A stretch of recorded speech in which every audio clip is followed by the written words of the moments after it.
ಒಟ್ಟು ಆಹಾರ ಧಾನ್ಯ ಉತ್ಪಾದನೆಯಲ್ಲಿ 8% ದಾಖಲೆಯ ಬೆಳವಣಿಗೆ ದರ ಕಂಡುಬಂದಿದೆ ಎಂದು ಕೃಷಿ ಮತ್ತು ರೈತ ಕಲ್ಯಾಣ ಸಚಿವ ಶಿವರಾಜ್ ಸಿಂಗ್ ಚೌಹಾಣ್ ಹೇಳಿದ್ದಾರೆ.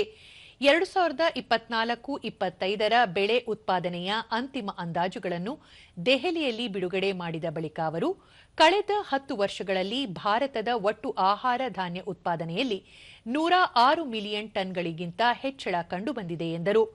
ದೇಶದಲ್ಲಿ ಅಕ್ಕಿ ಉತ್ಪಾದನೆಯು ದಾಖಲೆಯ ಮಟ್ಟ 1,501 ಲಕ್ಷ ಟನ್ಗಳಷ್ಟು ತಲುಪಿದೆ. ಇದು ಕಳೆದ ವರ್ಷದ 1,378 ಲಕ್ಷ ಟನ್ಗಳಿಗಿಂತ ಹೆಚ್ಚಾಗಿದೆ. ಕಳೆದ ವರ್ಷದ 1,132 ಲಕ್ಷ ಟನ್ಗಳ ಉತ್ಪಾದನೆಗಿಂತ ಗೋಧಿ 46.53 ಲಕ್ಷ ಟನ್ಗಳಷ್ಟು ಬೆಳವಣಿಗೆಯನ್ನು ದಾಖಲಿಸಿದೆ ಎಂದು ಹೇಳಿದರು. ತೊಗರಿ, ಉದ್ದು, ಕಡಲೆ ಮತ್ತು ಹೆಸರು ಬೇಳೆ ಸಂಗ್ರಹಣೆಯಲ್ಲಿ ಕನಿಷ್ಠ ಬೆಂಬಲ ಬೆಲೆಯ ಭರವಸೆಯು ದೇಶಾದ್ಯಂತ ಹೆಚ್ಚಿನ ಸಂಖ್ಯೆಯ ರೈತರಿಗೆ ಗಮನಾರ್ಹವಾಗಿ ಪ್ರಯೋಜನವನ್ನು ನೀಡುತ್ತಿದೆ. ಕೃಷಿ ಮತ್ತು ರೈತರಿಗೆ ಹೆಚ್ಚಿನ ಆದ್ಯತೆ ನೀಡುವ ಮೂಲಕ ಸರ್ಕಾರವು ಪ್ರಯತ್ನಗಳನ್ನು ಮುಂದುವರಿಸುತ್ತದೆ ಎಂದು ತಿಳಿಸಿದರು.